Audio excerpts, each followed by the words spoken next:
Bonjour à tous. Aujourd'hui, on va soulever le capot d'Internet pour regarder le moteur. On va parler d'un protocole absolument essentiel, mais souvent méconnu, le BGP.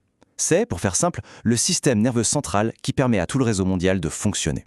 C'est une super question, hein. Ça a l'air un peu magique. On tape une adresse et hop, en une fraction de seconde, une page qui vient de l'autre bout de la planète s'affiche.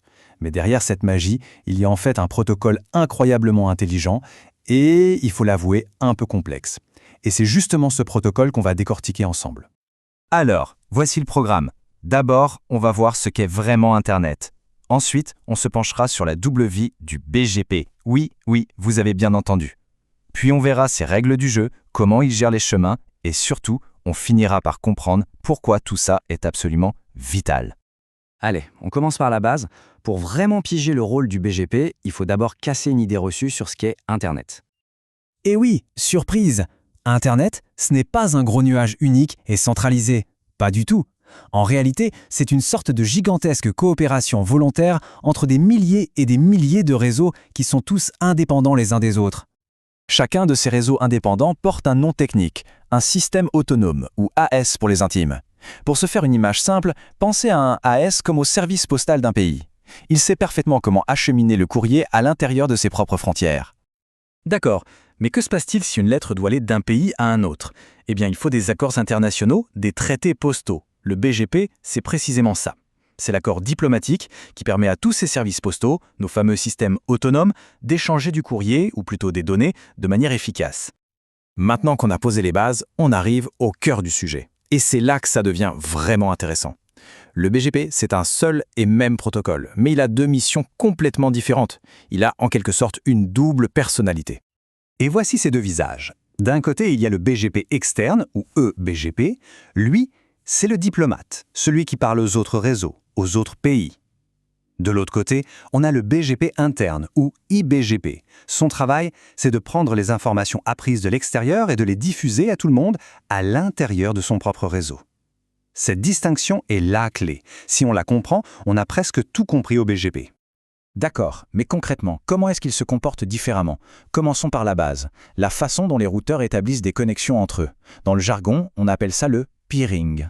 Pour le BGP international, le et BGP, la règle est stricte. Pour discuter, les routeurs de deux réseaux différents doivent être voisins directs, physiquement connectés l'un à l'autre. En revanche, pour l'IBGP, à l'intérieur d'un même réseau, c'est beaucoup plus souple. Les routeurs peuvent être très éloignés, du moment qu'un chemin quelconque existe pour qu'ils puissent communiquer. Et pour l'IBGP, il y a une autre règle très importante, la maille complète. Ça signifie que chaque routeur IBGP doit établir une connexion directe avec tous les autres routeurs IBGP de son réseau. Pourquoi une règle aussi contraignante? C'est une sécurité. Ça garantit que l'information sur les routes du monde entier est distribuée de façon parfaitement identique à tous les points du réseau. Pas de malentendu possible. Bon, on a vu comment ils se connectent. Voyons maintenant comment ils traitent l'information qu'ils s'échangent. Et c'est là que les différences de comportement deviennent vraiment flagrantes.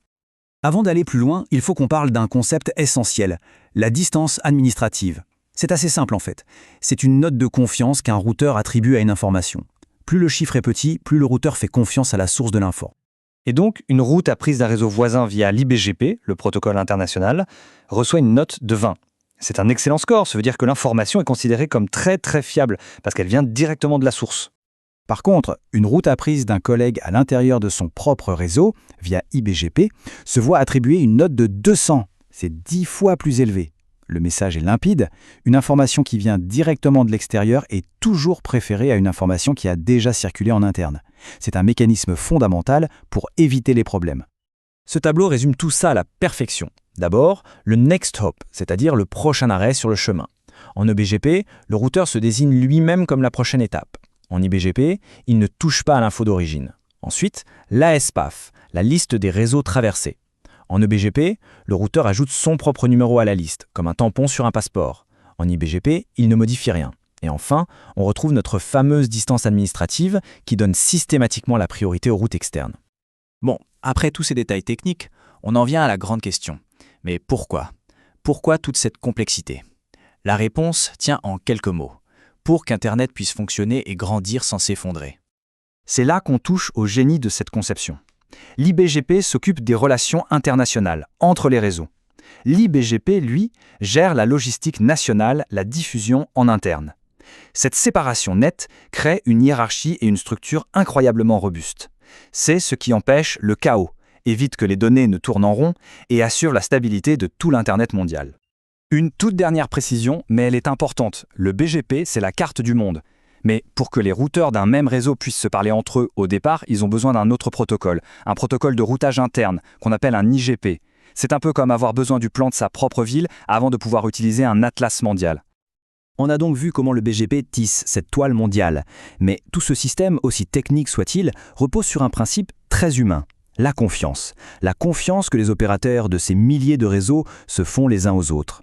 Et ça nous amène à une question cruciale. Que se passe-t-il quand cette confiance est rompue ? Et ce n'est pas une question théorique. On l'a vu lors de pannes massives qui ont paralysé des réseaux sociaux entiers. Une erreur, malveillante ou non, peut avoir un effet domino dévastateur. La stabilité de notre monde connecté est un équilibre finalement assez fragile. Merci d'avoir suivi cette analyse.